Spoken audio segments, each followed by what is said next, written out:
And that nigga did it how I always wanted to do it, and I'll never be able to do it like that.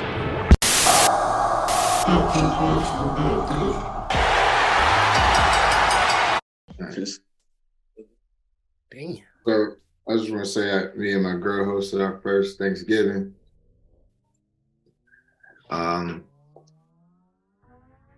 I've never eaten so much in my life. I'm not proud of this shit. I think my girl is 5. She's 4'11". Don't tell her I said that. She thinks she's 5 feet. She's 4'11". She's short as shit. And she made a bunch of food. It's a total of 7 kids in the house, which makes sense, right? Yeah. But 2 of them left. The other 5 stayed. There's too much food for us. This is too much. I almost threw up and pooped at the same time yesterday. I'm not proud of how my stomach is. I'm not proud. I don't like saying it out loud to y'all. I'm telling y'all, this is my confessional. I'm scared of what's going to happen when I got to use the bathroom. Okay, every time I go to the bathroom, it's a surprise every time. I'm like, I didn't even realize. Okay, I don't feel well right now. Okay, all right, now I don't have the 99 clutch gene like one of the members of our podcast has. I'm not that clutch.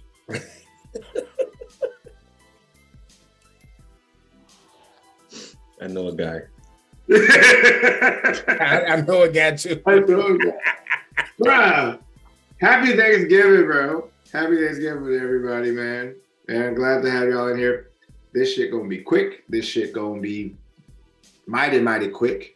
In case you don't know what you're watching, in case you don't know where you're at or what's going on, this is the Thanksgiving episode of the Hot Take Wrestling Podcast. That's right. Turkey Day. Not really. Day after Turkey Day, Black Friday. You know, all the good holidays are to have a black in it. Never mind. That doesn't matter. Anyway, welcome to the Hot Take Wrestling Podcast. My name is Joe Freeland, aka I am the champ, aka I know a guy, aka I'm the champ. AKA, if you want to send Hot Take Wrestling Podcast to our P.O. Box, which is going to be flashing below, send us the Cranberry Sierra Mist. Pristine stuff. Got my brothers with me hanging out, chilling. We're about to do this whole episode of things and shit right fast. With me, I have the following gentleman who spent Thanksgiving with actually many a person. He has many a female suitor to go to for it as he's eating. What house is that? Is that your house, pumpkin pie, sweet potato pie, or just somebody else's sweet potato pie? This patty pie right here. This patty pie. Okay. That's patty pie. That's patty pie. Ladies and gentlemen, he dates women who are from 4 foot to 6'10". Looking at you, Raquel Gonzalez. Looking right at you. Looking right at you. Jesus, she's so fine. What are you doing on the wood? Oh, looking at you. Looking at you. Looking at you. Looking at you. She got a TikTok, by the way, and it's glorious. I think we're following it on Hot Take Wrestling Podcast. That was a plug for Hot Take Wrestling Podcast on TikTok. Just that. Ladies and gentlemen, I want to introduce you to the Lost Oos, the undiscovered Oos, Logan the Great. Greetings and salutations, Joe. Thank you as always for such a great and gracious, intro as you do. Happy Thanksgiving, happy Black Friday, happy all that good stuff. It's the holiday season in full effect, and we're about to get down on a new episode of Hot Take Wrestling. Now, ladies and gentlemen, the next person I'm introducing, I just want to say his 2K rating in the NBA 2K23 is a 99 clutch. Limitless Range Hall of Fame badge. Takeover Hall of Fame badge. Double, triple, however you want to put it. Okay, he's unstoppable. All right. 2-way shot creating slasher, which isn't even a build on there. I just made that up just now. All right. He's the highest in the room. He's the one you can depend on and the most dependable. Ladies and gentlemen, Ill Will. I smell it. I feel it. I feel it. That's those Clutch Daddy vibes. That's all it is. That's all it is. The Clutch Daddy vibes. I am Ill Will, a.k.a. affectionately known as King in a Black Robe, a.k.a. the Clutch Daddy. This is the Clutch Daddy era of I'm sitting here rocking the road. We'll talk about that later. Live on Black Friday. This is the Capricorn episode. They've been Kobe tried to take us down, but we back. Definitely. You know, it had us fucked up, but in real life, it had us fucked up. And we are here today. Post Turkey Day, post macaroni dressing, ham, all that extra goodness with the trimmings, to talk about what's been going on. I'm here for it.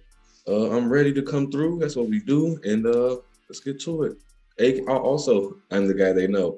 Let's do this. I know a guy. He's gonna be the whole best career also. I know a guy. Real quick before we get into AEW Full Gear War Games, we taking L's, bro. We are taking serious fucking L's. We're taking L's this fucking year. Like we lost Takeoff, we lost Betty White, and now we lost Jason David Frank, the best fucking Power Ranger in the history of all history. Oh man, how do we do that? Like how do we do that? Like how do we do that? Like how does that become a thing? Like there's a video of him saying people saying of someone saying like people like always tell people say, oh, I'm not your hero. Don't put that on me. He's like, no, I'm here for you. I'm around for you. It's in third. Come to find out that it may not have been a suicide. Come on, bro. Come on, yo. Like 2022 is fucked up. Like this shit got dark for real. Like one of the best Power Rangers in the history of Power Ranger. Like that, like he been the White Ranger, he been the Green Ranger, he been the Red Ranger a couple times. He was a Black Ranger in one of the two. I think he's probably the greatest Red Ranger in the history of it because he's been so many Red Rangers. Like it was like regular Power Ranger. Steel Ranger, he was Turbo Ranger. It's another one. It was those two. He was red. Ninja one too, right? Ninja one. He did wear a ninja. Yeah, he did. But that was it. And then he did the dino thing when he was grown. Mm-hmm. Yeah, like the longest tenured Ranger there ever was. Definitely. If you want to be frank about it, no pun intended, I feel like it was set up that way because it's never been addressed this way. Tommy saved the Power Ranger franchise. Straight up. Like when they implemented the whole Green Ranger thing and then extended, like made him into the White Ranger and all the other stuff. If you want to be honest about it, like thinking back as an adult who watched that show like faithfully, I think after a while, if they never had Tommy a part of it, we would have kind of like got stale on the original 5 for a long period of time. So I feel like when they put Tommy in the series and then they, expanded his character and to see how long it all played out, I think he saved that entire, like whatever it was supposed to be in, he made it into what it turned out to be. And hell, it's just weird. Like we all got our heroes in our own ways. Imagine being a black kid from the hood doing karate because they think you want to be that dude. Bro, I take it a step further. Like Tommy was the Ranger, even the thugs and the hardest dude on the block. Like block wanted to be like straight up. That was the Ranger everybody liked, man. When I saw that, I just, the last couple of years have been real rough, man. I take it back to when Kobe died in the helicopter. I didn't really realize how much I liked Kobe until Kobe was gone. Yeah. Because we were used to Kobe. Like however you felt about Kobe when he was here, that's how you felt. But whatever your opinion about Kobe was, it was associated with how good he is, no matter what it was. For example, like Peyton Manning. I fake hated Peyton Manning his whole career. But you know why I didn't like Peyton Manning? Because he was good. I didn't like playing against dude. Like I couldn't hate him because he was bad at being good. I hated him because he was so good when I wanted him to lose, he wouldn't. Like Kobe Bryant, that same type of player. Like people who usually didn't like Kobe couldn't beat Kobe. Yeah, they was from a certain cloth. You know what I'm saying? And these past couple years, we've just been taking L after L after L of like childhood, like heroes, just people we admired, celebrities, etc. And then here we are, December, we on the cusp of December, and what happened? They take Jason David Frank out, and it's just like, come on, man, like not the Green Ranger, like you know what I'm saying? Not to say take anybody else, because we've had Yellow Ranger. She passed a long time ago. She was actually in the original Crow movie. I can't think of the actress name, but so now you got Jason David Frank out here. And yeah, man, it's just been a weird last couple of years, man. We have literally been seeing our heroes, transition, and it's been rough. It's definitely been rough, but I guess that's it's just part of life. And by us being wrestling fans, we're all too familiar with losing, the people we admired and the people we loved in the ring and all that kind of stuff. And to now see these people from other facets of our entertainment, pleasures, transitioning as well is just kind of like, man. Because I'll be honest, I ran to the movie to see the Power Rangers movie when it came out in 2017. Yeah. And just to see if they was going to have, Tommy in there. Because like Will said, like he was a mainstay. He was the main actor that no matter what period of Power Rangers it was, he always came back at least once or twice, or 3 times. And sure as shit, who did they have in the movie? They had him and they had the Pink Ranger in there. Mm-hmm. So rest in peace, man. Joe, it was still stinging, man. It was still stinging. I was almost over it. Yeah, no, I wasn't. I'm never gonna be over it. The actress name is, I just pulled her up. I think it's pronounced Tai Tring. Tai Tring. Tai Trang is like that's the Yellow Ranger. Okay.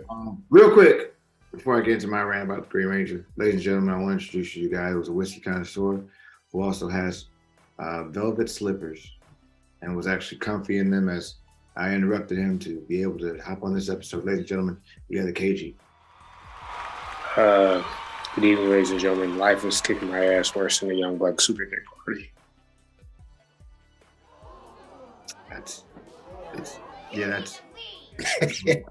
little dark. That's a little, it's a little dark. That's not dark. Okay, I'm sorry. Love you, bud. All right, buddy. Shit. God damn it. Damn, KG, that's a little dark. God damn. Yeah. Looking for love, girl.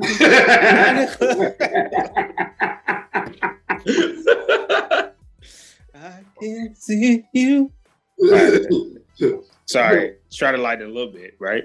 Well, it got better. Yeah, a little better, bro. I got into my first fight over Power Rangers, 10 years old, and I fought for the honor of the Green Ranger because somebody said that, the Black Ranger being the black guy was a better Ranger than Green Ranger. I was like, don't do that. No, he's not. What the fuck is wrong with you? Black Ranger was a stereotype. Yep. But, I got in my first fight. I'll never forget. In terms of versatility, in terms of like personality-wise, outside of the Green Ranger, who did they like really? You couldn't say Zach was because you just had him out here. And I hate to use that phrase, shucking and jiving, but like, who do we really see personality-wise? We saw Green Ranger, we saw Red Ranger, and Green Ranger personality-wise. So you can't say who's a better Power Ranger if they didn't show their personality just because they're black. Yeah, and then the whole. That's my whole thing. It's not even against Zach or whoever the actor was that played him, but like, we can only, you know what I mean? Like, we can go based off what we saw. I ain't gonna lie to you. I ain't gonna lie to you, bro. I agree with you. I hate Zach as a Ranger. They never showed him personality. No, Hip Hop Kiddo was stupid. It was stupid. Hip Hop Kiddo was stupid. I don't want you. That's like AEW's Black History album. back to you, didn't you? But And that would get bought up on Black Friday. Friday, this shit.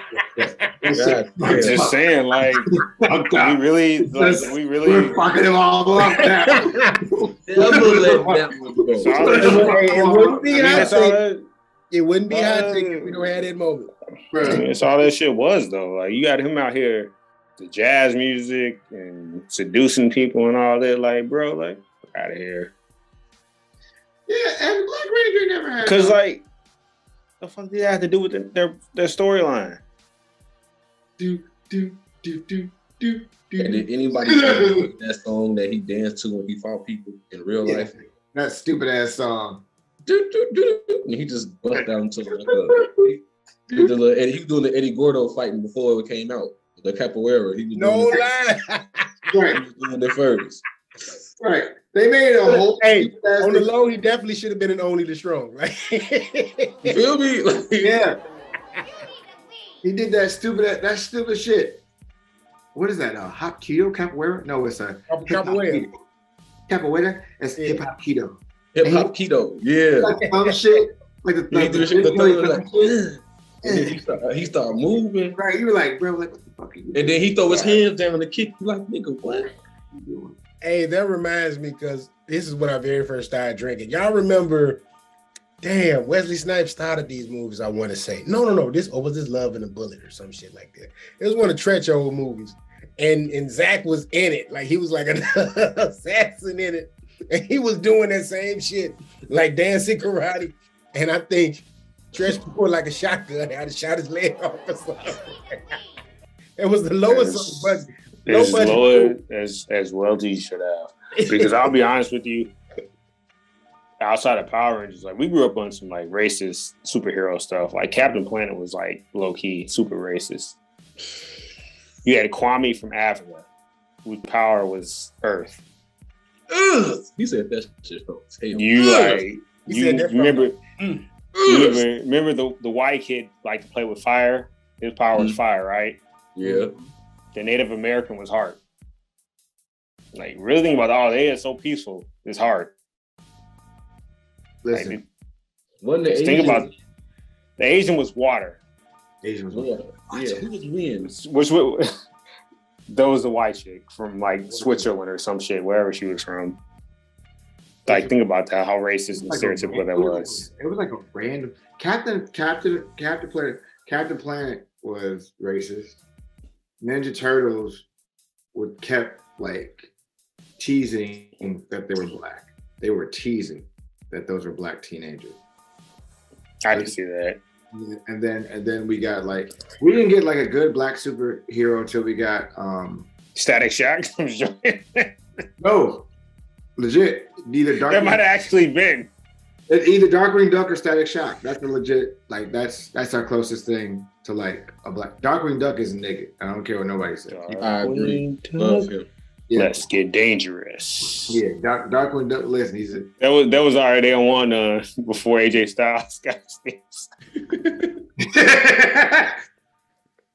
Let's get dangerous is day one.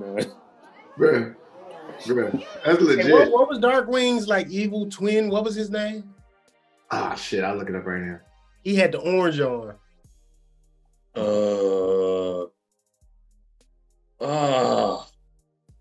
I hate that I know it, but I can't say. He was definitely black. He was black.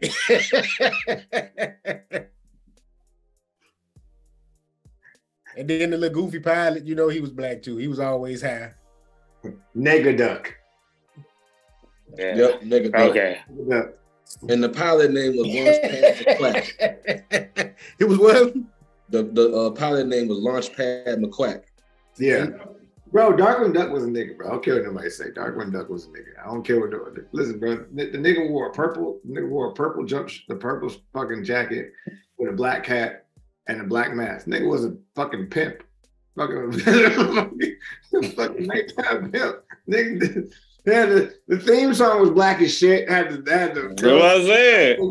So was That's what I said. So was Samurai Jack. Samurai Jack was a nigga too. That thing was banging. I think But I think Gotta do that. Back to the factory, back to Jack. I think Samurai Jack was a nigga. I know Afro Samurai was a nigga, but I think that kind of stemmed from. Yeah, sweet. I think I went from like Samurai Jack, Afro Samurai to somehow turn to the Boondocks. Does that make sense to people? Does that make sense? It actually kind of does. A correlation? Yeah. Because I always correlate those things with like my cartoons and shit. I always be like the ones that like I fuck with Samurai Jack so fucking hard. Like Samurai Jack was my shit. Afro Samurai was my fucking shit. I lost my mind when I watched that. And the Boondock shit, I still say references to the kids this day. They don't even get it. I was like, don't have a nigga mode. Don't do that. Don't get upset. Focus on shit. You're doing bricks since 1959. That's why I love Black Dynamite too, because I was sure going to say Black Dynamite. That cartoon, oh my God. I had to go down the rabbit hole the other day and I watched Black Dynamite because I saw one of my homegirls, she made a TikTok of that cream corn pie from the restaurant.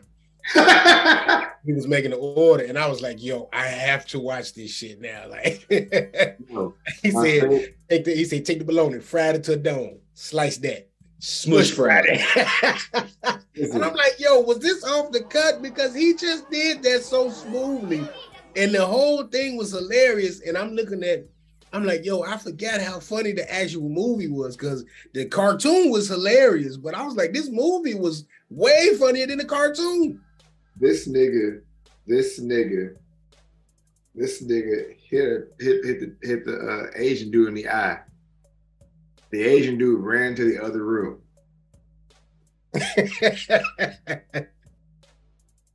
He threw something, and it was found Asian nigga, and the Asian boy, and it hit the Asian. He's like, ah! He's like, ha! Do it from the other room. I know that part very well. I know that movie, dude. Tim, remember that one year I was sweet throat for a whole year because of Black Dynamite? Oh man. One more Black Dynamite before we get to the show. He said, I'm so paid and motherfucking rich.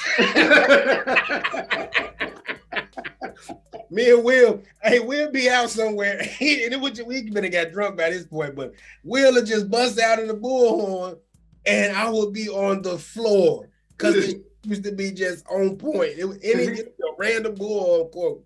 And then it's like, oh my God, we just would be out of our minds just busting up laughing.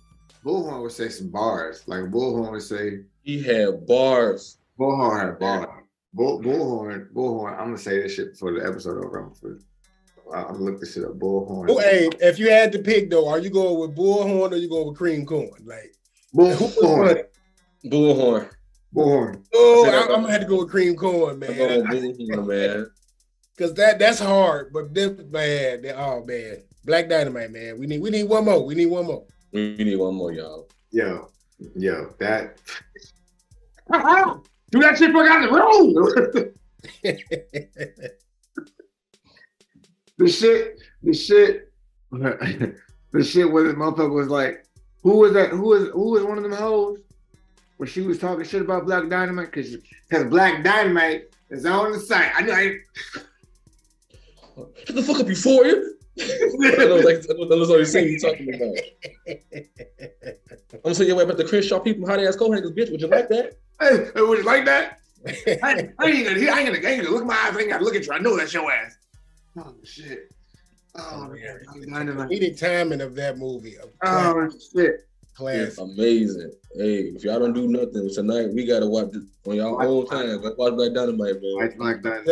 I'm telling you. Who's in on my kung fu? I told nobody in on my goddamn kung fu. God, hey, bro, that shit. Damn, Black Dynamite. I need to watch The Adventures of Sir Kenneth. The what? What? The Adventures of Sir Kenneth. Oh, no. I don't want to watch The Adventures of Sir Kenneth because The Adventures of Sir Kenneth. We need to get The Adventures of Sir Kenneth on fucking tape. That shit is. That sounds like an OnlyFans exclusive. That sounds like an OnlyFans exclusive. I was like, I'm not gonna lie to you. Rogers experience. What is this? Listen, The Adventures of Sir Kenneth at Federal Rise was like one of the best episodes. No. There's a better Adventure of Sir Kenneth. I know there is. The Adventures of Sir Kenneth at motherfucking Blue Chip, where the motherfucker act like he had like a SoundCloud mixtape out. Bro, I told Joe I was off so much whiskey. Joe was like, bro, you gotta relax. I was like, wait. I was like, Joe, first of all, he's like, you gotta be respectful. I was like, I'm gonna be respectful. First of all, you can't control me. You can't contain me. What else did I say? You can't stop me. Joe was like, bro, you just said the same thing like 3 different times. Bro, he said the same because he. Oh, I said else you need essential oils on her face. I also said that. That's expert. I'm sorry. That brings us to AEW. Oh shit, my bad. How about that shit? Anyway, Full Gear. For those of you that watched it, Full Gear happened. I'm not even gonna lie to you. Listen. I watched that shit Monday. Bro, I wasted my money. I'm sorry. I feel like this is the same thing we say every time. I wasted my money. The first 2 matches were fire. The tag match. So there was 3 or 4 matches. Bro, it was like a 9-card match. The opening was fire. I gotta give. First of all, I'm gonna apologize to Jungle. I took all this crap about him not being a pillar. That match was. Granted, they played the role they're supposed to play. The heel dominates, babyface makes the comeback. Yada yada yada. Great cage match though. Arguably match of the night. The 6-man tag was dope. The Elite and Death Triangle. Jamie Hayter and Tony Storm was fire. And then, what was the other? Oh, I mean, the tag match was Swerve and Our Glory and Claim. Other than that, could have kept my money. That's just me. I could have kept it or leave it. Like, I'm leaving it to y'all because I didn't get a chance to watch Full Gear yet, so this one's on y'all. I'm gonna be toxic. We're not gonna skip past what you said about that essential oils thing. Plus, Daddy gonna come back to that. God damn it. Like, okay, so my take on Full Gear is kind of quick and simple to an extent because for as much as we talked about in the past, predictable events, no matter what the match quality or whatever it could be is and all other shit like that. If it was one thing I can say for sure when it came to Full Gear, before the event aired, I said, we talked about it in group chats before everything happened, I've probably let it out in a hot take or something. I said, all signs point to Regal turning on Moxley with MJF for the title. Now, how did they deliver it? Was it shocking? Well, I guess because I knew it was gonna happen. He even did the damn brass knuck spot, and that made it even more like almost borderline obvious.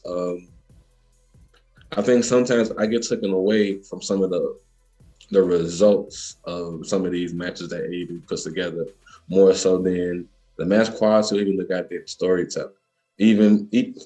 Another example, Nyla Rose and Jade Cargill.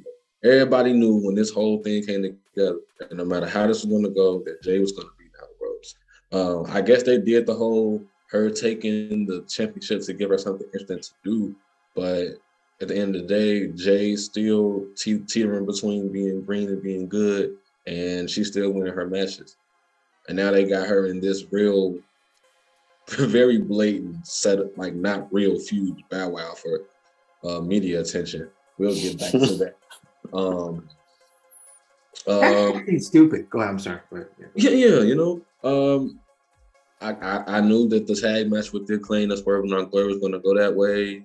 I mean, clearly, Swerve is on his own like heel shit on another level, and Keith Lee, he want to be there for his boy, but he not on this dishonorable shit that he on. They lost, seen it coming. Is that going to turn to a split? I don't know. Is it going to turn to Keith Lee just snapping and turn into a monster heel? Probably, but they're slow building it, and it's kind of obvious. The Jamie Hayter thing. Okay, real shit. Did anybody care? Go ahead. I care. How? Okay, you okay? How much did you care? How much? And I gotta say, I gotta say it like that because the way they made her victory come off was like more than what it kind of was. Like, do you remember the build to the Tony Storm Jamie Hayter match? Does anybody anything significant? It wasn't. No, that's why I always crush AEW for, because they really don't. They don't have great storytelling. I'm sorry, like they don't. To be okay, like to the point where it's like, so two of the most over people are just because they finally rewarded one of Ricky Starks. Like, let's just throw Eddie Kingston in random matches against Japanese wrestlers, even though he's one of our 5 most over wrestlers right now. Like, let's put the title on Warlord. Let's do that, and like let's let Eddie Kingston just flounder in these random ass matches that have no storytelling whatsoever, and the fact that he grew up like idolizing Japanese wrestling. That's cool. Sure, a lot of them did. Like, there's been several people that are so like, I'd rather wrestle for NJPW than like a big promotion. All right, so like, what does this do for his character? Their storytelling's really bad. I think, okay. Why do I care about Jamie Hayter? Or Jamie Hayter's win, more specific. Because she's thick as fuck, and I like watching her wrestling. That's it. She's a good one of she's a good wrestler. It's just like with she's one of the top 5 wrestlers for sure. She just, but I'm being honest, bro. She's thicker than a sticker, but at the same time, like, she thick as cold peanut butter. Like she's thick as fuck. Like she's nice, my nigga. Like you're just a sucker for that accent, buddy. It's not even that. That's what I think, bro. She's thick, and she got like where her tattoo is placed too. I'm sucking for that ass. And you see where her tattoo is like super close to it too. That's another thing. Look, listen, Jamie Hayter on this podcast right now. I'm gonna be the first one to say it.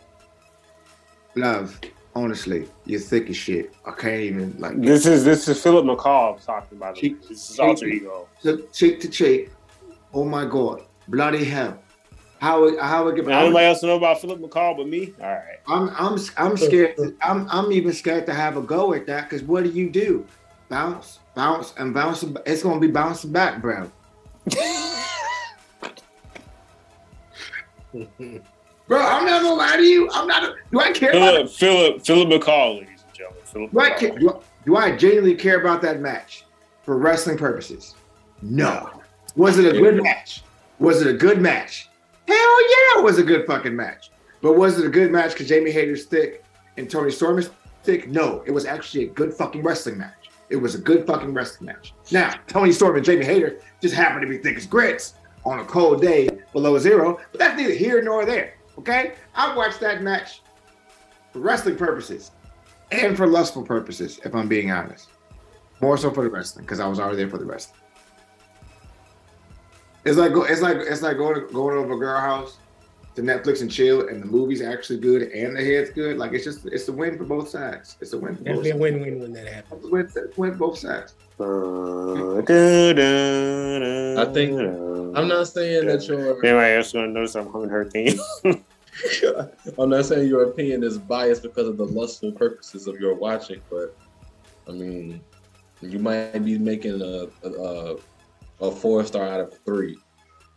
No, I think it was a 4. Solid 3.5. I would say 4 just because it was actually a good match. Even though it's just the storytelling leading up to it was not great. Like, we got it off random. Like, they lived together during the pandemic. Like, it was not. I mean, like I said, like I don't care if I ruined a potential job with them at this point. AEW storytelling is trash. I'm sorry. Like, that's cool.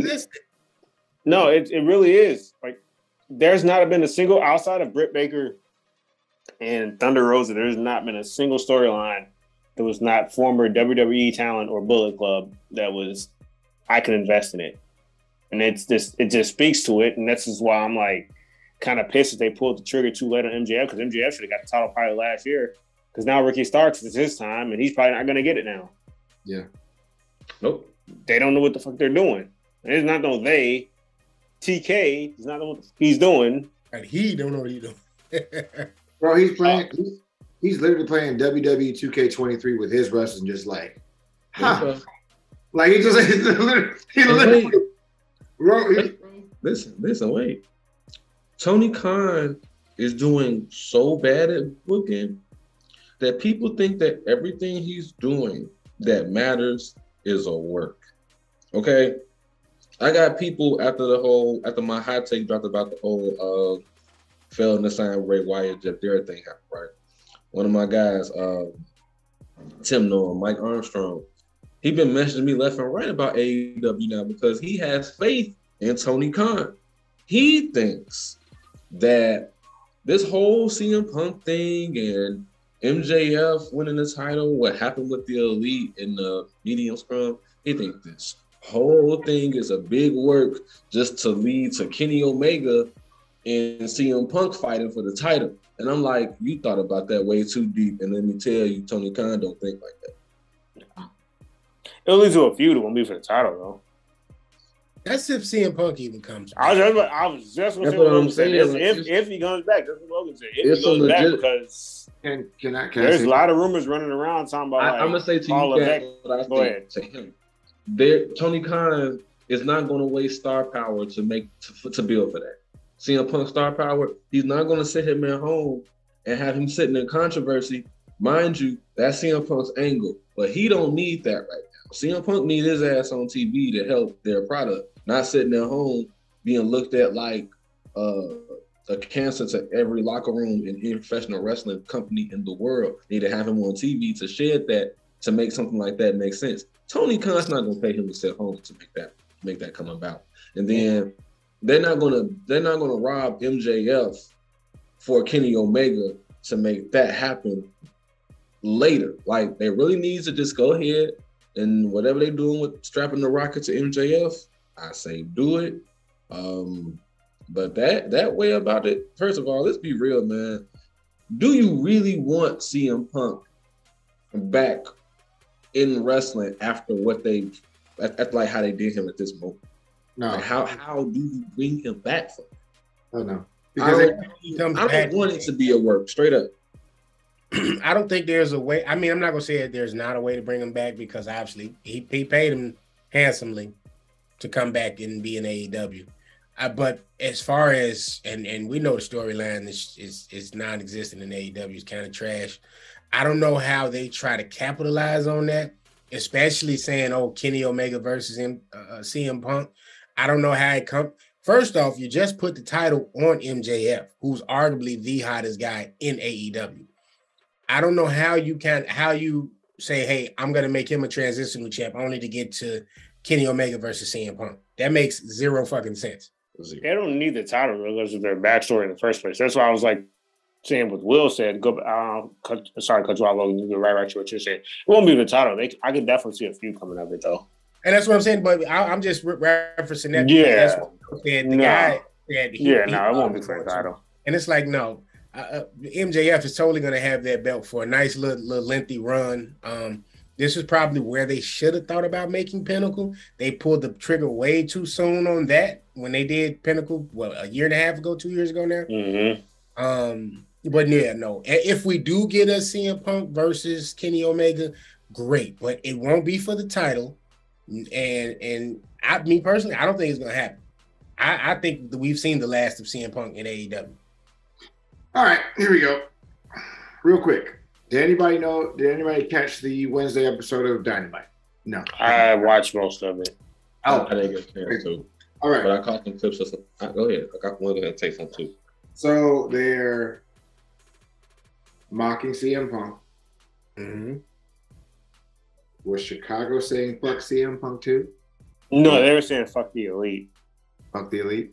Yeah, that was in New Jersey. They were saying the fuck CM. Yeah. Because I saw Kenny Omega hit the GTS on Pac. I saw that. That's what I thought.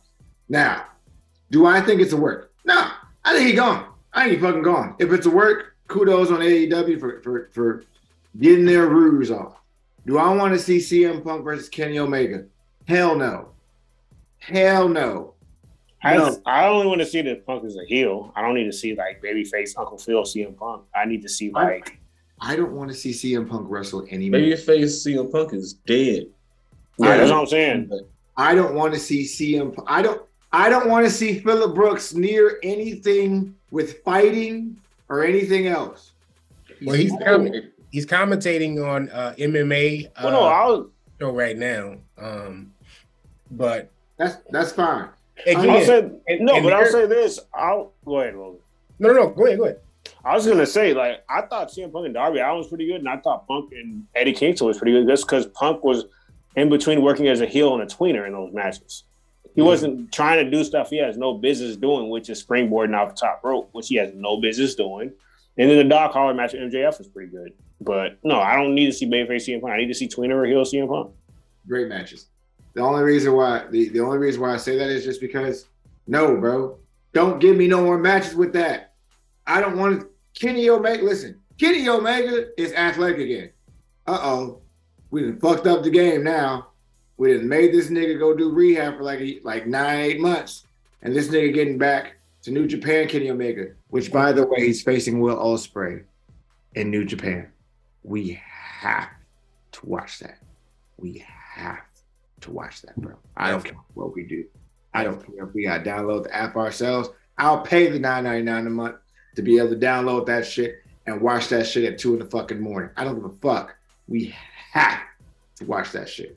Kenny Omega is back and speaking in Japanese and popping up in Japanese promos. If there's one promotion he give a fuck about, it's fucking New Japan. And this nigga is back. Excuse my language. I don't know why I'm saying the N-word so much. I apologize for that saying. My bad, Black Wrestling Alliance. I apologize. This motherfucker's back. Kenny Omega is back. Wrestling-wise, no, he's still wrestling. He need a little work. It's okay. We'll get there. But this motherfucker going to New Japan against Will Ospreay, and it's going to be like, it's going to be it's going to be epic. That shit. It's going to be Kenny. It's going to be stupid. It's going to be stupid. Okay, now, in terms of CM Punk, no, CM Punk is 45 years old. He's been wrestling since he was 15 years old. His body is telling him no. It is rejecting him from wrestling. Listen, the money. He does comebacks. I think something should be worked out in WWE. I'll just be honest. He has the WWE. The ground and pound thing can work. The guys in AEW, it moves way too fast. And because they don't sell shit. It's a bad taste in his mouth. On paper it looked great. On paper it looked amazing. CM Punk and AEW. I swear to God, if CM Punk. But the reality is, they shat the bed. Like CM Punk should have been on commentary or something, and they build up to him returning to the ring. This is how you know AEW don't know what the hell they're doing, because they just did it. They just did it again with Saraya, and you see how everybody took a poop on her match with Britt Baker, which wasn't bad. It wasn't that terrible. It really wasn't. She's rusty. They took a dump on that match, and it's like, yo, again, she shouldn't have been going against Britt Baker, her first match. That's a match. That's a dream match that was on everybody's list to see eventually, right? If she were to come back, you build up to that match. You don't just give that away as the very first match. No. Like, you're burying a future talent. Like, this is a talent that's going to be around for a while, way after. Paige then finally hung it up. And I'm not saying that like Paige is old, because she's not old, but it's just the wear and tear on her body. Again, much like how we said about CM Punk, it's more there than it is on the Britt Baker. So you want to protect Britt. And I didn't like how they booked the Darby and CM Punk match, because I felt like that was burying Darby. Like a motherfucker. Has Darby recovered from that? Let's be real. I mean, they've been burying Darby for a minute. I've been said Darby's one of the few. I'd said out of those 4 that they named, I said him and MJF are the only ones that I really rocked with in terms of the quote unquote pillar. Like I feel like Sammy and Jungle Boy, even though I just gave them praise, like, they're like, I can take it or leave it, but I feel like MJF and Darby, like promo wise, Darby's not cutting like standing promos type things, but like he can cut a promo, like it engages you because he's a babyface. MJF, it'll go either way as far as being a babyface or a promo, or a heel as a promo, or even a tweener. But Darby is one of those dudes. I feel like they've been from outside. I know he got a world championship match against Moxley when like during the pandemic, but like they've been burying Darby for a while. That's why I've been saying like they're not really protecting Darby. I know he had like the longest reign as TNT champion, but it didn't really feel that way because first of all, it's not his fault, but it was during the pandemic. So right, absolutely, he didn't get his flowers the way he should have gotten them. Darby actually sells, which is that's an anomaly, right? He sells. Like the dude looks like, I got the shit beat out of me. Mm-hmm.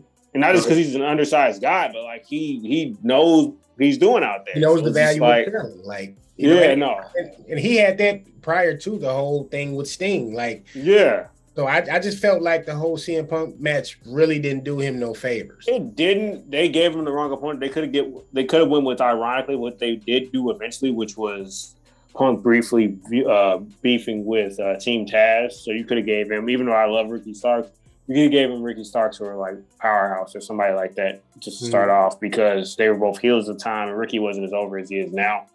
And then another thing, that's why I get so insulted about the whole Jeff Hardy comparison. They both do stunt. No, Darby can actually fucking wrestle. You can fucking wrestle. Don't do that. Like Jeff Hardy, he ain't gonna do so much. He's gonna blow me away technically. If you look at Darby, the dude actually can go hold for hold.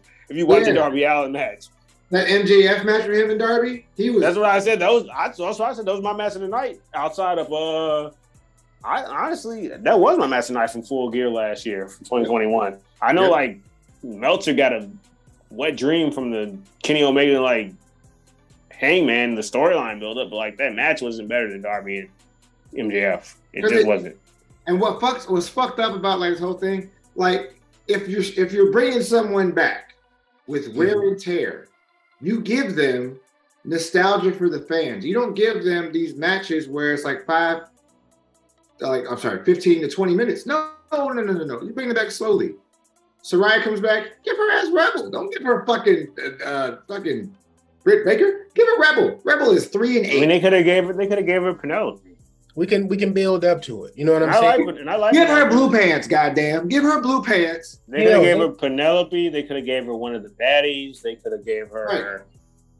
They didn't have to give her Britt Baker like Logan was saying, because from a standpoint, it's like who carried their division promo wise. Like you say like match wise, like it could have been better, but whatever. It is what it is. Like I don't care about that necessarily because it's what's presented in front of that person. No, that didn't add up to me. I'm with y'all with that. They could have built towards that a little bit better. I think I know who her first opponent could be.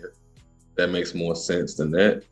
But it's also kind of risky because I don't know if you guys been paying attention, but Athena, Ember Moon, they kind of got her. They kind of got her right now, and that actually, I think that would have gave them both to do. And then they used to be co-hosts on that WWE Backstage show. That's true.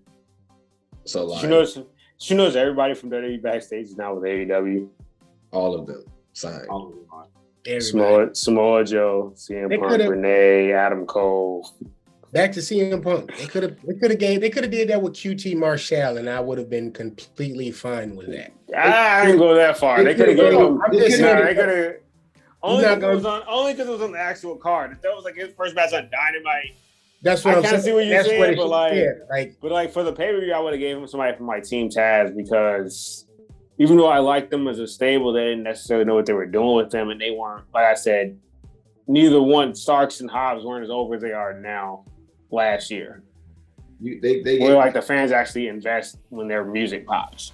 They gave him Hobbs at one point for like I think it was like Dynamite. It was Rampage. It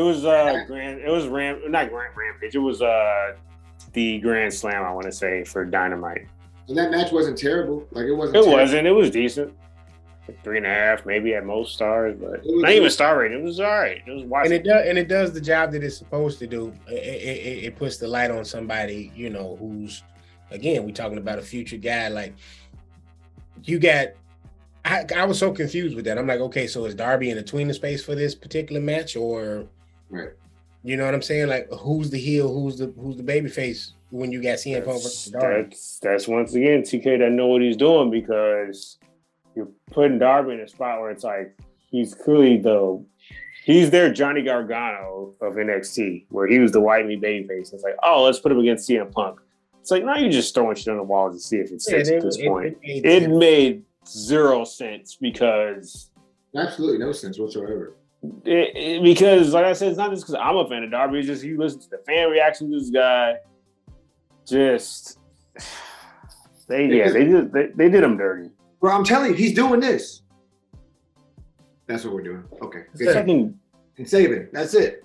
So from that, I know we kind of went around the world and back. So to kind of put a button on Full Gear in terms of this year, where do we think we see some of the stuff going forward? I mean, the Acclaim, they retained, correct? Mm-hmm. yeah. Target retained, Death Triangle retained, and we had the one title change with MJF. So where do we see things kind of going on the landscape? Well, we had 2 title changes, but what was the other one? Oh, and Jamie Hader, yeah. So where do we see that kind of stuff going? You know, so we can kind of put a button on Full Gear. Go ahead, Joe. We don't know. I'm at the point with we don't know because of Tony. We don't know because of TK. My prediction, you can't trust him. My prediction is, and it's not even a prediction. It's pretty obvious that Britt turns on Jamie because of her popularity. Because Jamie's starting to get super over, no matter where they go.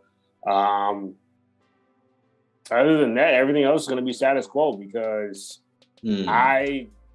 like I said, I wasn't buying into Wardlow as the TNT champion. But with that being said, would I put the title on Samoa Joe? No, that's really random. Now he's a double champion.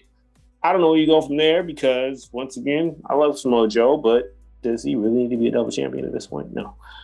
Now it's like he's on some VKM shit where like people's Hall of Fame stats just getting stuff just because they are legends. I would have rather had Powerhouse Hobbs walk away with the title. If you're going to do a title change, it would have made more sense. You would have had 2 young guns battling for each other. Did I want a title change? I don't know. I'm not that big on Wardlow. He's cool, but like he's athletic. I think I got a week ago. So if I'm not mistaken, right before it got to the MJF Moxley deal real hard, was MJF just doing some shit with Stokely Hathaway and all those guys? Yep.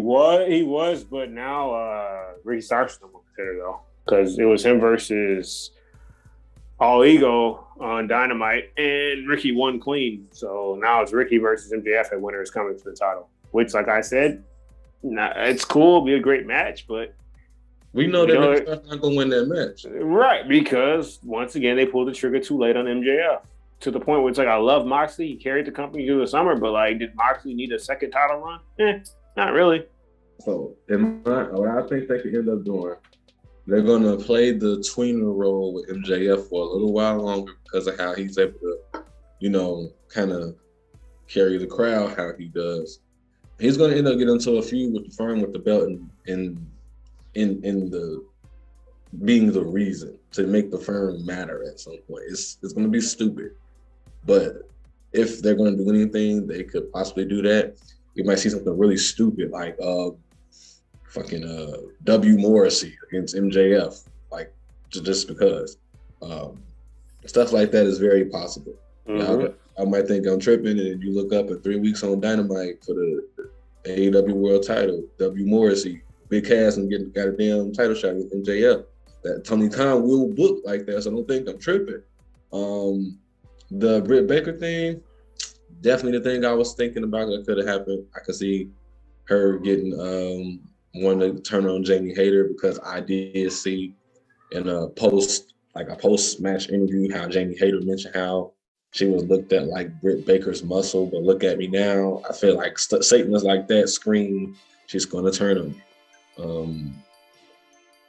What else? The tag thing, I kind of said that earlier. Either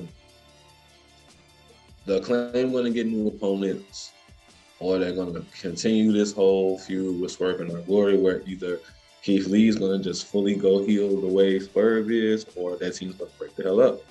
Mm-hmm. What else? Aren't they doing like a best of 7 with that? With the they are. Death Triangle's up 2-0. Yeah. They're gonna ride that to 7 matches. So let's be real. And this match is not just pure spot heavy shit. Like, well, and I will say this real quick. I'll take 10 to 15 seconds to this. That was another big shock of the fact that Phoenix actually embraced what Pac was telling him to do when he used the hammer. So that was cool in terms of something I didn't see coming. I agree. And we did get a small build up to that because Phoenix didn't use that a couple of times in the match when I want to say, was that on Dynamite against it was against Orange Cassidy in the three-way, I think. Yeah.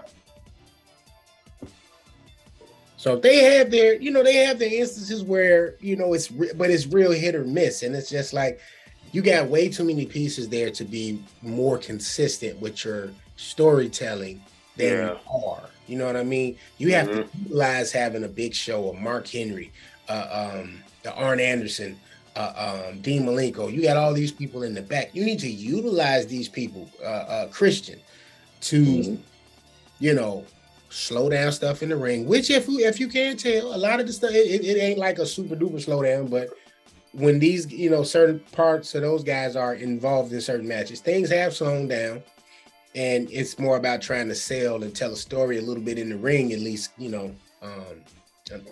but other than that, it's just like overall, he got to learn how to trust in people in the new year and going forward to let them have a little more say so in, the product and how it's being, presented to us, because everybody play GM mode, and everybody, sometimes you have a great pay-per-view, sometimes you got a BS pay-per-view, and it's just kind of like, let's see more consistency, because the whole up, down thing, the fans going to eventually turn on you, same way they turned on CM Punk. They was crying and all that shit last year, and what did we get out there at the pay-per-view? Fuck CM Punk. Well, to be fair, though. Fickle. This is true. / get some liquor in people.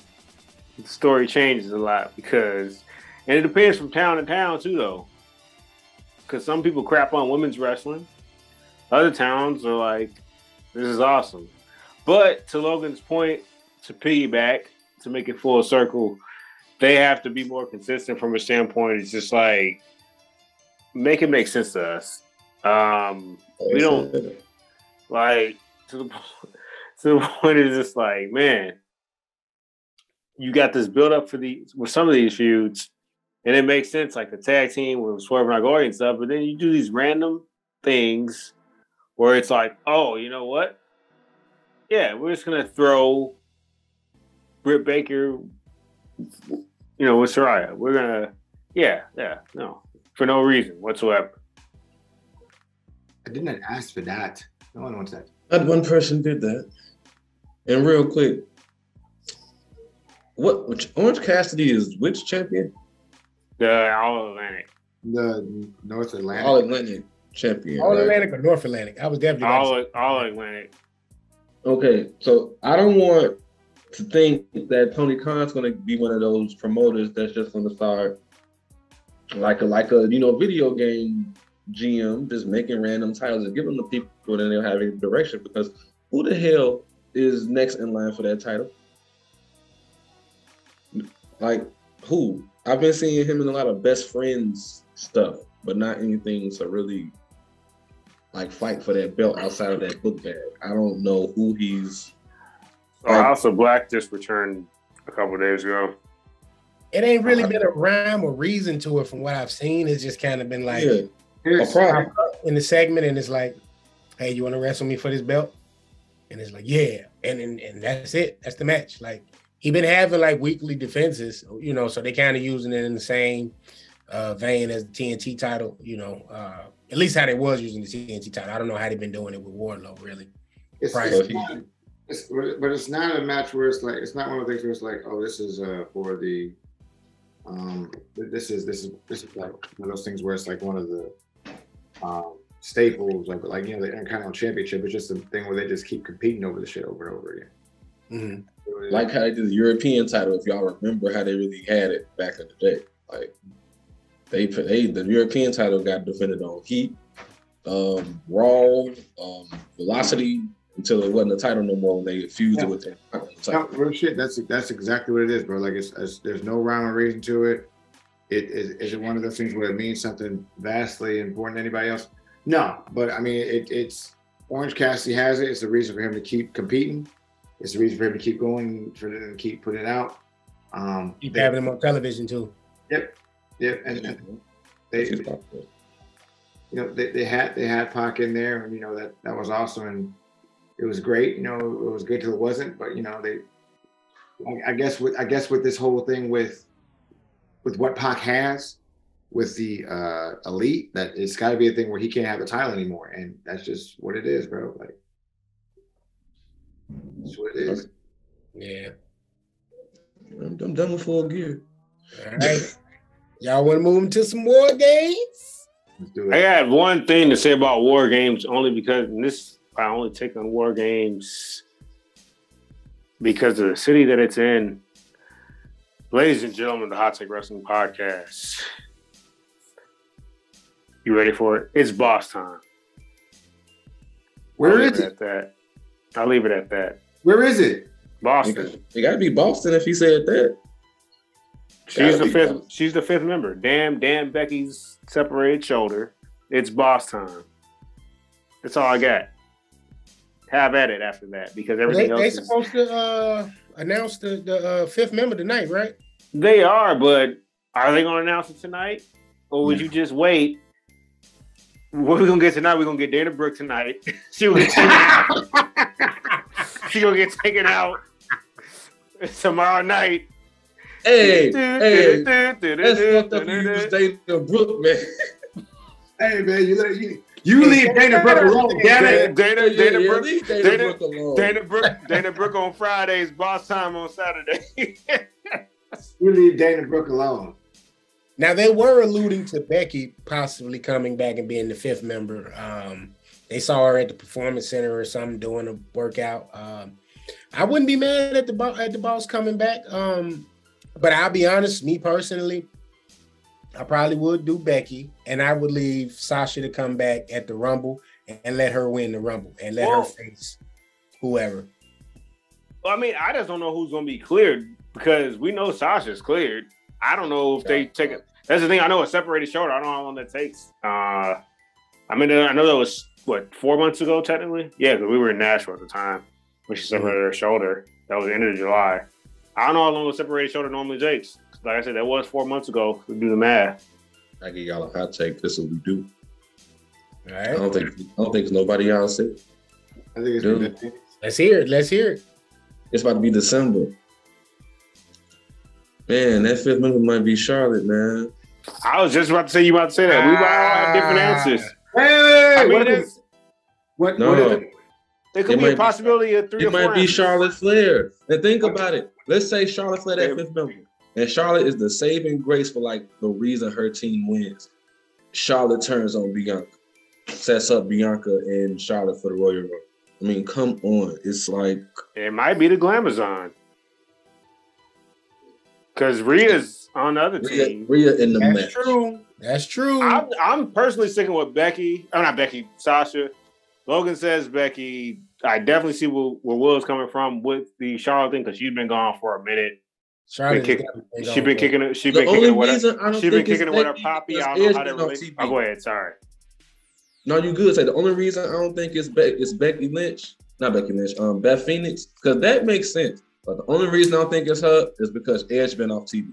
If Edge was at least still kind of even having a verbal feud with a Judgment Day and not being actively fighting them, I could see okay, Becky definitely that person. But we ain't seen Edge since we've seen. What's that last pay-per-view? Not the last pay-per-view, but pay-per-view before that. I think it's Extreme Rules. Yeah. That's how we seen either one of them. So without seeing either one of them, I don't see it being her. I don't see Edge coming out and what she did to my wife, or here she is, fifth member. No, they're not gonna do that at random. You know what I'm saying? At pay-per-view. Yeah. It's gonna be a Royal Rumble type thing where it's they actually well, I'll say that. No, that's what I was gonna say, KG. I think if we're gonna see Beth Phoenix and Rhea in any kind of way, it'll be Rhea's in the ring dominating the women's Royal Rumble, then Becky's number Beth's number is called. And that's gonna make that finish. But before then, Nah, they gonna ride this out. Remember Beth Phoenix and Edge still technically old with wrestling age. They probably got to sit down for a while. They got kids and all that. You know? They both in their 40s. Both of them. I was gonna say Beth Phoenix too, but now that I think about it, it is probably gonna be boss time. The third yeah, it's gonna be boss time. Or it could be Naomi. I'm not against it being Naomi either, because I'm sure she's ready to come back. You know, the difference in those two, and I'm not saying it to say one's higher than the other. I mean, it's just Sasha has more going on outside of the world of WWE versus Naomi. Like Sasha got Star Wars. She got numerous other I think she got to kick off. And Hollywood is constantly taking an interest. Like we see Bianca and what's it called getting ready to have their own reality show. What's my man's name? Montez Ford. Montez, you know. Hollywood is getting ready to come calling for her. And I was like, I was watching one of them DC animated movies yesterday, and I'm like, yep, they coming for Becky.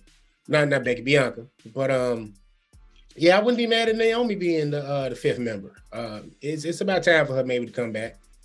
The only reason I'm not super sold on that, guys, is this one thing. The whole wrestling world know that Naomi and Sasha Banks both left at the same time. Mm-hmm. I don't think that they're going to debut them separately. Because as soon as you see one, they're going to go, well, did they sign the other? When is she going to show up? Is she going to show up with them late and mess up the match? I don't think they're going to make it separate. Oh no, they gonna show up separately because it's time for the bloodline to get a little flavor.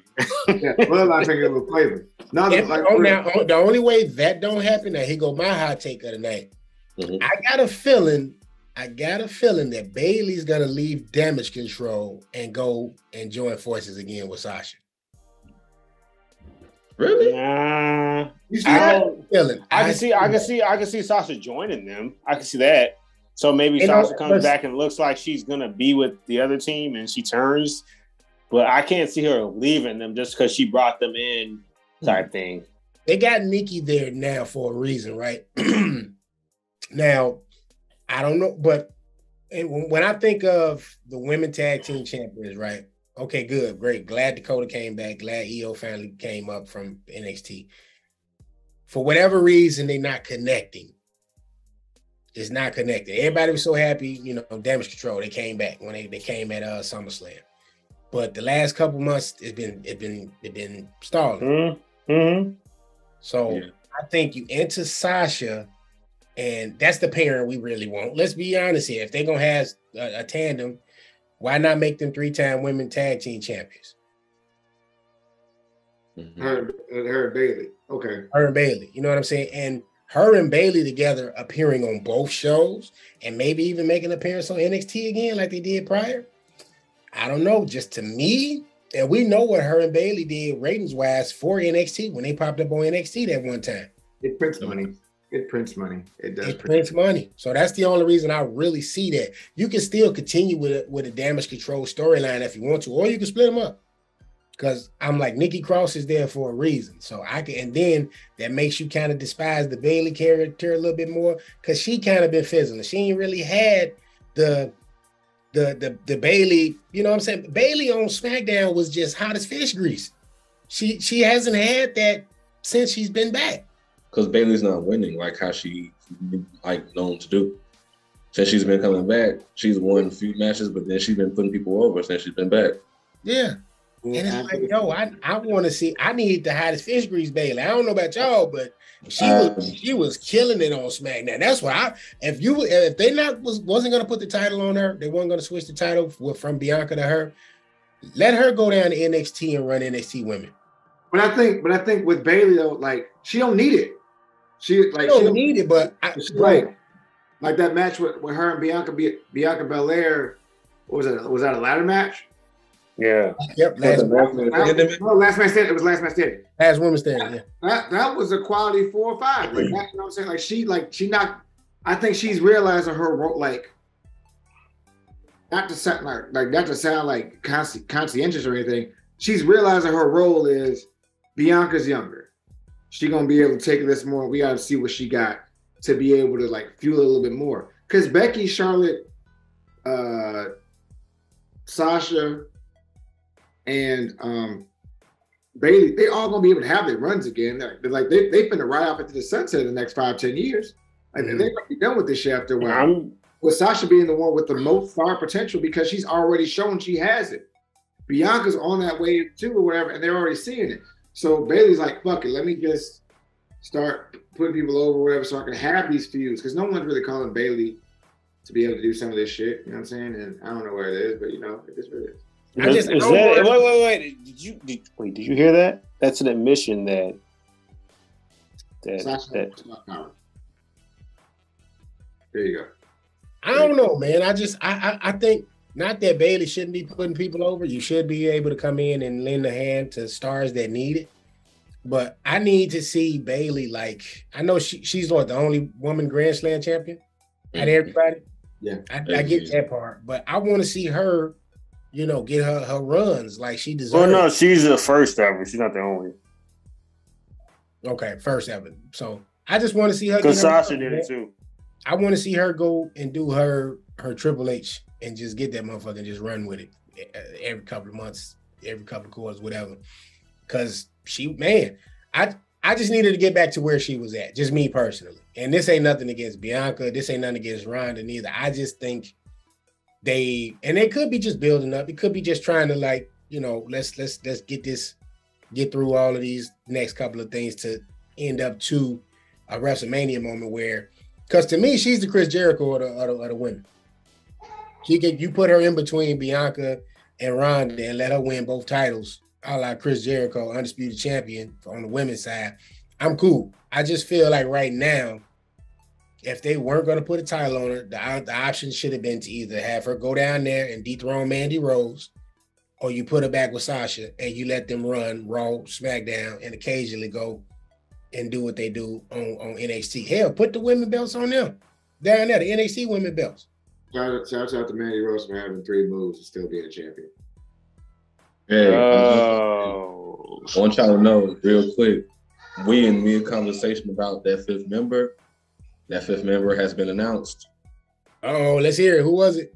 The fifth member is Becky Lynch. Oh. It's Becky Lynch. Becky is the fifth member. I was with you though, bro. I wouldn't have been mad at Charlotte returning. I wouldn't have been mad at that. That would have been decent. Because whether they had her feud again with Ronda or if they had a feud with Bianca again, those were going to be some good matches either way. You couldn't have went wrong either way. I don't need Charlotte dethroning Bianca though. That's why I'm like, please keep her away from Bianca. Yeah, I'd rather have them. Too much, bro. Like and then her title. Now her title reigns are memorable. Like oh man, you know what it would have been for Charlotte to have beat Bianca though? Like, why she hot like this? Like, this the same person that technically broke Asuka's undefeated streak. Like, she did. It was untechnical. Yeah, she did. Like, you give her this type of ammunition, like she get that win, dude. Charlotte Flair. All right, so let's talk about it then. Since we on War Games. Now that we know who that fifth member is, Bianca Belair, Asuka, Alexa Bliss, Mia Yim, and Becky Lynch versus Damage Control, Rhea Ripley, and Nikki Cross. What made no sense? It's Team Bianca. It's just too obvious to me. Bianca. Yeah, they got people on the last team that have lost big matches like that. This is like. You know, it's like when the Western Conference in the NBA was like that shit where everybody had 50 wins, like 1 through 8, and then the East was. You knew the West All Stars was going to win. Like this shit, something ain't right. This shit ain't right, bro. Something ain't adding up. Yeah, they're gonna lose this one. Okay, so shits and giggles. In the words of a Freddie Gibbs, fucking up the count. For shits and giggles, then, since everybody is unanimous Team Bianca, I'm gonna go Team Damage Control. I mean, I wouldn't be shocked with it up the count, bro. You don't even believe that yourself. You know it's not gonna happen. I'm just, Hey, I go for the underdog sometimes, man. And y'all know how I always say the booking. That booking, they're going into that now looking. So you sound like your boy Aaron Rodgers right now. You ain't looking too. You ain't believing in that team too much, bro. Aaron ain't on the drugs this year, man. That's what's wrong. That's why Aaron on the shrooms this year. Shrooms. If Aaron was on that shrooms, you saw that video? He told the receiver. It just got real hot. Wait. You saw that video? He told the receiver, "Swear it's over there. That's gonna be Bailey tomorrow." Aaron ain't on the shrooms, bro. Over there. He ain't on the shrooms. When Aaron was on that shrooms, them Hail Mary was Hail Mary. Bailey gonna be doing damage control out with that big booking. I'm gonna go to team damage control, man. That's what she's gonna be doing with something salvage that. Creative. But I paid him. I still gotta pay Joe his bottle when I see Joe. I ain't seen Joe. But That's all good. All right. So that leads us to the men's War Games match. Bloodline, all right, versus the Brawling Brutes, Drew McIntyre and Kevin Owens. First of all, like the AEW album, fuck Ridge Holland. Because Big E's still not back. So, but by the and that's forever. Fuck Ridge Holland. And if you paid attention during a promo against the Usos, what was it, last Monday before they had their tag match? They said Big E may not come back. I'm not surprised. Like, this dude dropped on his head, and like, it's not even a race thing. Like, he damn near killed Johnny Gargano too. That was the first one he did that shit too. You watch back that NXT match when there was like during the pandemic, like he dropped. And those are two of my like. Well, Johnny's higher than Big E, but I with Big E too. But like, I didn't. Even though I don't like a wrestler, I don't appreciate that. That's reckless, bro. Like, with that being said, I guess I'll go with them just because eventually the Bloodline has to split up. I kind of want to lean towards Bloodline, but like at some point, I think we're gonna get Sammy and Roman. It just won't be at WrestleMania. It'll be at Royal Rumble, and then like we're gonna get Paperboy, Sammy, and KO versus the Usos. That's how the Usos win the title. So I guess I'll go Brawling Brutes just to build towards that split. Brawling Brutes, KO, and Drew. I feel like we're getting a Days of Future Past thing though with Roman.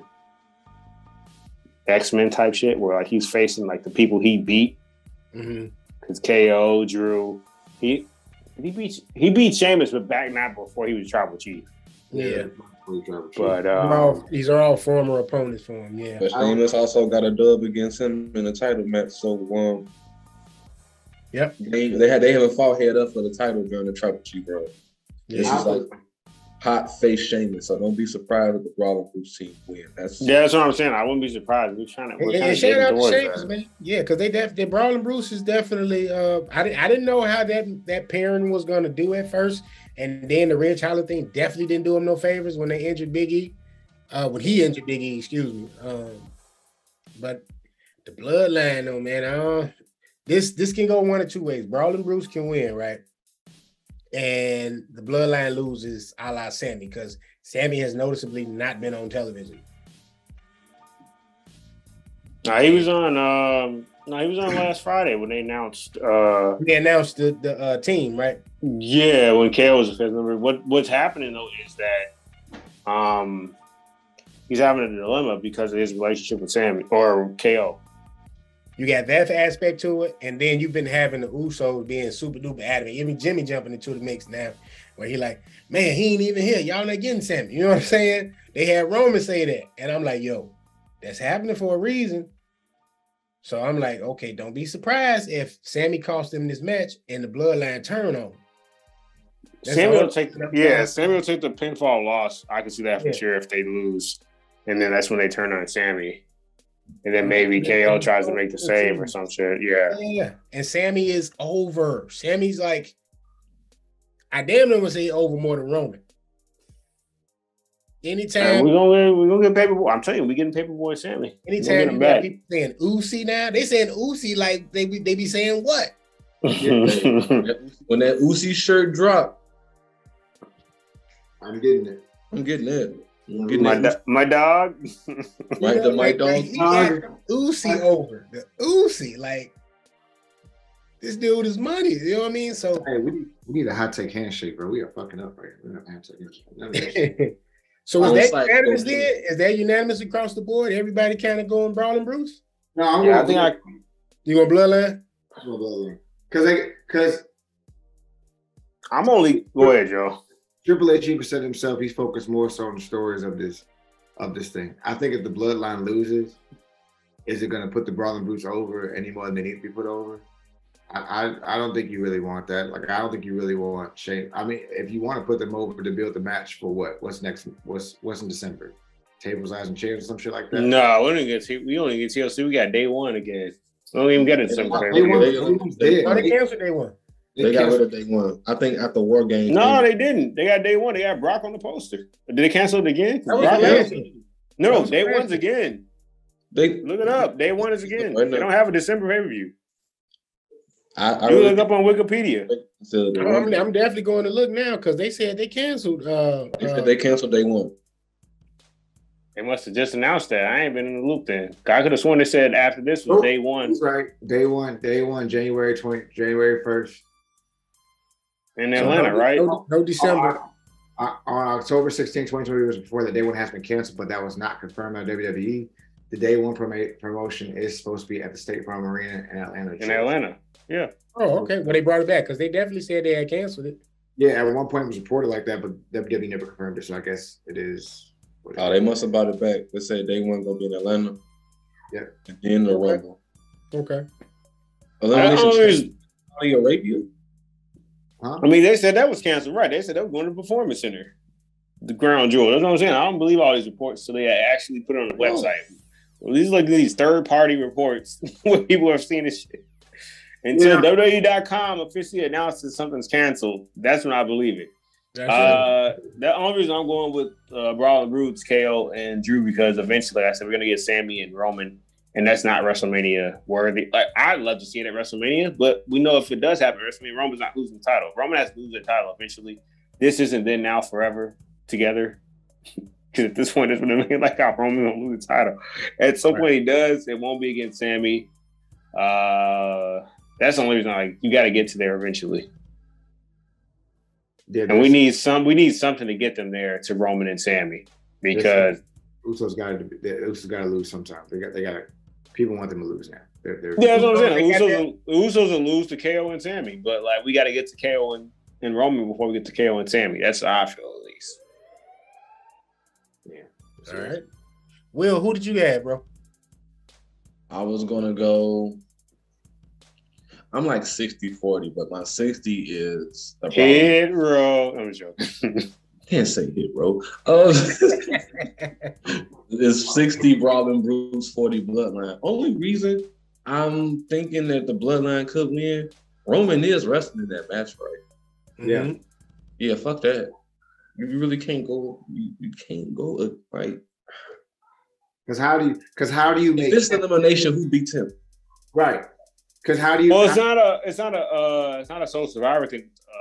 The War Games. I think it's his first. Yeah, it's first pin wins. I don't think they've ever did elimination with War Games. Well, not in WWE's version. There's probably been alternative versions. That's still making Roman Reigns, and even with the whole team together. I keep thinking about it. That's why I got a 40% on the Bloodline, because at the same time, if anybody loses from the Bloodline, it's either going to be Sammy or Jey Uso. One of those two guys, if that team loses, takes the pinfall. That means whoever loses is the person going to get punished the next SmackDown. Now, that could very well be Jey Uso because of how he been tripping on Sammy and stuff. Mm-hmm. But telling you, Sammy taking that L. I can see Sammy or Jay, but it's the people who are supposed to benefit from winning on the Brawling Brutes team. I don't see that person winning, and I think the person who should make the pinfall on that team is Kevin Owens. I don't think they're going to let Kevin Owens pin Sami Zayn, and I don't think that Kevin Owens is going to be free enough to beat Jey Uso. So I just got a feeling. As much as it makes sense, I would want the Brawling Brutes to win. That's why I say I give them the 60. I don't be surprised Roman puts somebody to sleep and it just over. It's always possible. Yeah. Well, it's always possible. I mean, I'm not going to doubt that. We got a whole 2 months before Royal Rumble, but it's just at some point they got to build towards. I mean, that could happen at day one, I guess. I don't know what would happen at day one to get them to split, but Brock Lesnar beat Big E for the title of the day. It was like clean, so I don't know. I'm not putting that past that. Brock Lesnar, what? Brock Lesnar beat Big E clean at day one. He beat him clean. I mean, it was a 5-way though. Yeah, like I know he pinned Big E ultimately without anybody like getting involved, but I could at least respect a little bit. Well, first of all, Brock Lesnar hates New Day. Let's establish that. Yeah, this goes back to Japan in like 2016 when Kofi got like took the suplex. Like the beast. What was it? The Beast in the East. Whatever that shit was called. Yeah, Beast over East. That NXT was in Japan that time. I remember that. Yeah. Kofi just got demolished for no reason. Yeah. All right. We got what? We got 3 more matches to go over. Just it needs to be like quick hits. Ronda Rousey versus Shotzi for the Ronda next. I mean, if they'll give Shotzi the showing, hopefully, but I don't believe she's a threat. Joe, shrug. Right. One second. Like, what's going on? I love Shotzi Blackheart. You know that, but there's no way in hell. All right, so we unanimous on that one. United States Championship. Seth, Bobby, Austin Theory. That's my answer. Did I just hum for all of us? The best dressed guy. Yeah, they're not taking that off him. They just put it on him. Burn it down. Next. Austin. Just kind of want to be weird. That's cool. All right. AJ Styles versus Finn Balor. Okay, we might actually have a debate. Oh, there we go. We actually have a debate here. I'll go AJ just because I don't think they're fully committed to pushing Judgment Day. It seems like they are. I mean, they have not. I guess they haven't lost in review. He did go over Edge, and they won the 6-man. Yeah, they haven't lost yet. Okay, make a mistake and validate my reason for picking Finn. Go ahead, KG. Go ahead. No, you might actually have a point. I'll say that. Okay, I'll flip only because we'll probably get a new Judgment Day member. I don't know who it will be. Maybe it's somebody they're not doing something with. But that's the only way. I don't think Finn wins clean. I'll tell you that. I'm going Finn. I'm definitely going with Finn because at this point, why the fuck not? That's true. I say this 50-50 booking doesn't do anybody any favors. If he already went over Edge and they won the 6-man in Clash with the Castle, you kind of have to go with Finn. You got it. I just don't think it will be clean. I don't know who debuts or if it's a debut or if it's somebody flipping or because there's gonna be time for titles. There's gonna be time for titles there. Because now you put the title picture. I mean, you can do a free bird rule with the Judgment Day or some shit.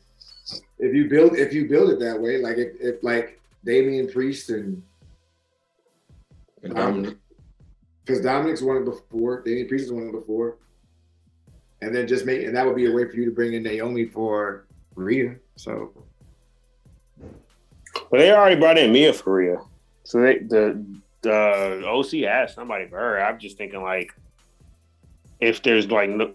Because there's going to be some shenanigans with Priest and Dominic against Machine Gun and Doc. So we know that's going to happen. I'm just thinking somebody sneaks up and just does something to AJ. I'm just trying to think who it might be. If there's a free agent or somebody going to get potentially called up, that's all my whole thought process is. Dominic. It's going to be Dominic. Like that's no. I'm saying I feel like Machine Gun and Doc are going to be fighting him. And Priest is what I'm saying. So I feel like, man, they'll fight into the crowd and then somebody comes out and does something type thing. Because you got the 2-on-2, you see what I'm saying? And I'm thinking like maybe somebody comes from the crowd, somebody that's either from NXT or somebody they're not doing nothing with. Like we might get Dominic Dijakovic. I don't know. I'd rather see him by himself to actually push him. It's not going to be him. He just re-debuted on NXT. Yeah, he's Dijak. Oh. He's Dijak in NXT now. Yeah. Oh, that's good. I heard the rumor they were supposed to. All right, well, maybe I think Edge. No, that's he attacked West Lee. He's doing that. Yeah. Okay, no, that's cool though. That's good that they actually have a plan for him now. I don't know. Then fuck it.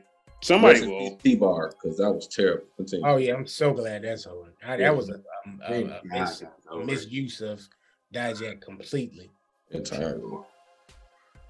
Fucking P-bar, fuck out of here. Yeah, it ain't a long. It's not a long. You know, the War Games is basically those two matches, and you know that's gonna get the bulk of the time there. So, Yeah. I think I'm gonna go with AJ though. AJ needs a pay-per-view win. It's probably been a while since AJ had a pay-per-view match, right? That's all go there. In terms of singles match, yeah, probably. He not won a pay-per-view match all 2022. Whether it been a tag match, singles match, triple threat. AJ Styles in the Premium Live event 2022. Look it up. Has not won a match this year. So you think he's gonna break it in December or in November? Hell no.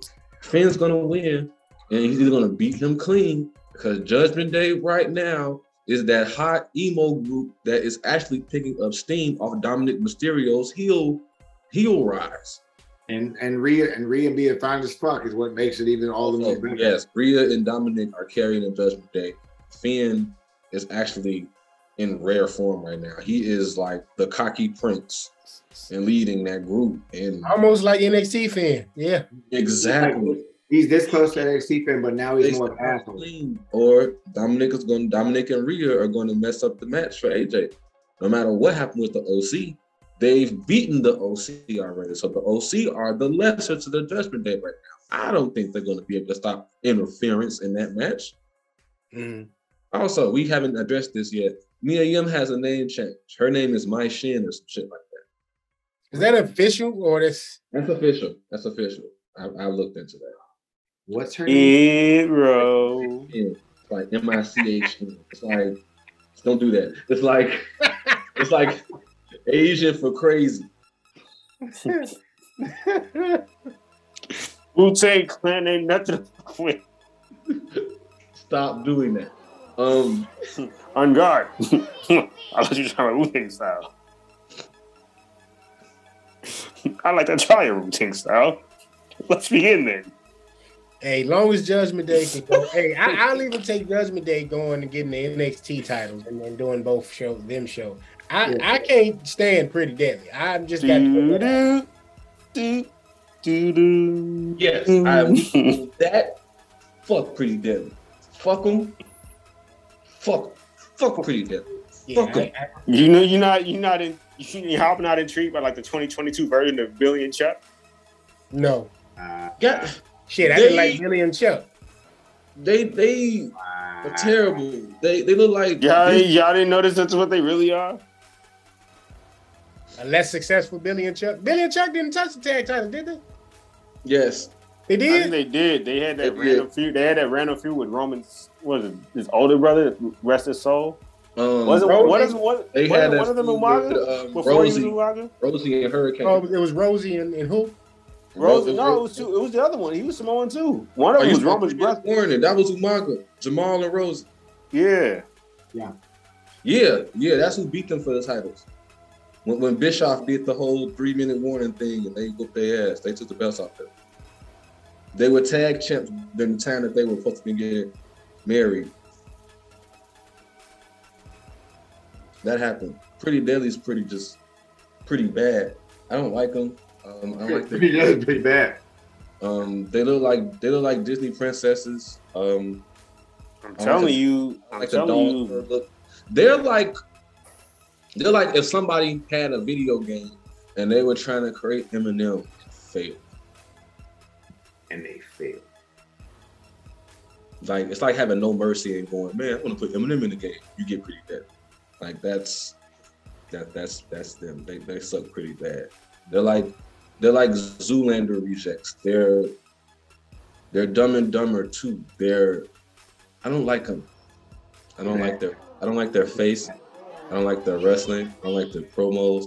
I hate their music. I hate their face. They're so bad.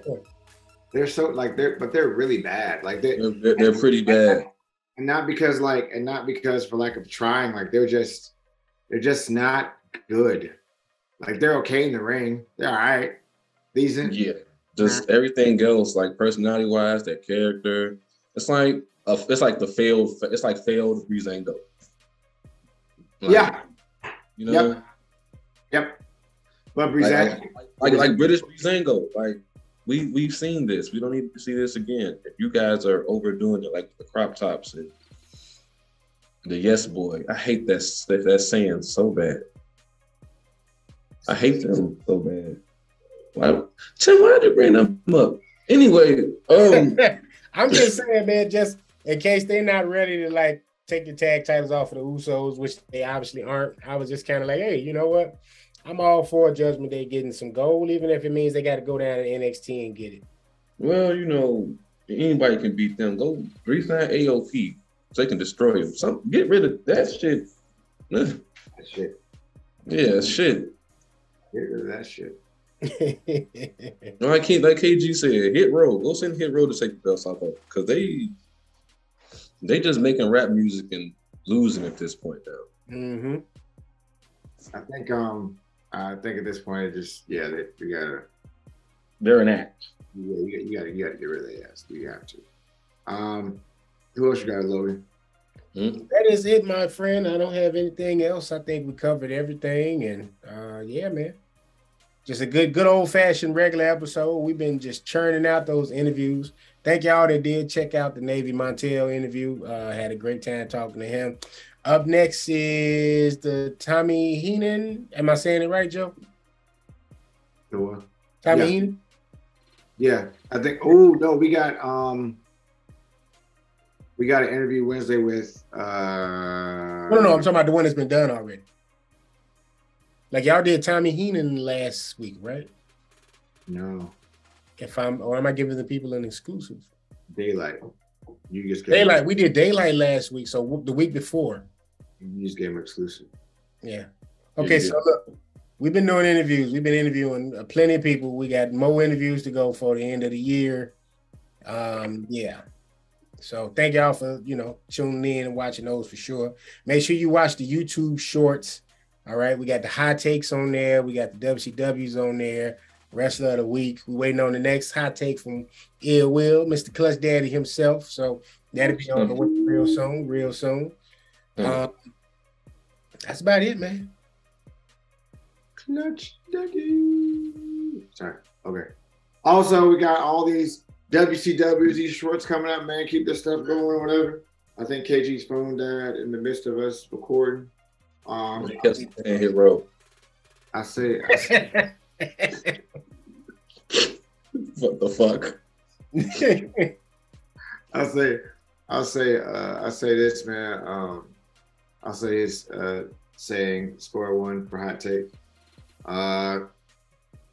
Ill Will, give me your saying before we go, bro. Always remember, you always come here to catch these Clutch Daddy vibes. Remember, Mr. Man, y'all know what he did. Y'all know what he did. We don't have to repeat ourselves with that one. We're missing Phil. Shout out to Phil. He's not here. He had he out having Monday Night Raw on Friday. It's my boy. Yeah. Hold it down for my boy. And kudos and salute to Phil. He got his movie trailer up on his IG page. There's KG. So make sure y'all support that. Check that out when y'all get a chance to. So since he's not here, I will say his saying. I love his saying. Sometimes you, sometimes me, always us. You know what I mean? So salute that young man, and he'll be back on the next episode. Wait, hold on. KG, your phone died. You kept saying Hit Row. That's why. Right. Hit Row is like the equivalent of like when Pac used to like do collaborations with Outlaws. Damn. I'm sorry. After Pac said Machiavelli, that was it. That's all we need to hear. I'm sorry. Okay. All right. Yeah. With that being said, y'all enjoy y'all Thanksgiving weekend. You won't hear from us for a while because we're gonna be doing a lot of interviews, church stuff out. After Christmas, we're taking a break. This is like episode 17 or 19. Shit. See, he said Hit Row again. Hit Row. He said y'all know I'm not bullshitting. I told you. Yeah. They know. They know. At this point, we got nothing else, but we're gonna take a break. We're gonna churn these episodes out. Sure. After day one, we'll say day one, we'll come back. We'll come back and hit it hard. After And day they one. don't have all that content hitting them while we on break, but yeah. Right. So after day one, we'll come back. So So if you don't, shorts, yeah. if you don't, we'll still get you shorts. You'll still get, but episodes after day one, hell, maybe after work. No, we gotta do something for Royal Rumble. Too important. Oh, we got a link for Royal Rumble. Fuck that. Yeah, we got a link for that shit. So we can watch this shit. So with that being said, hey, fuck Rich Holland. Fuck them. Fuck him.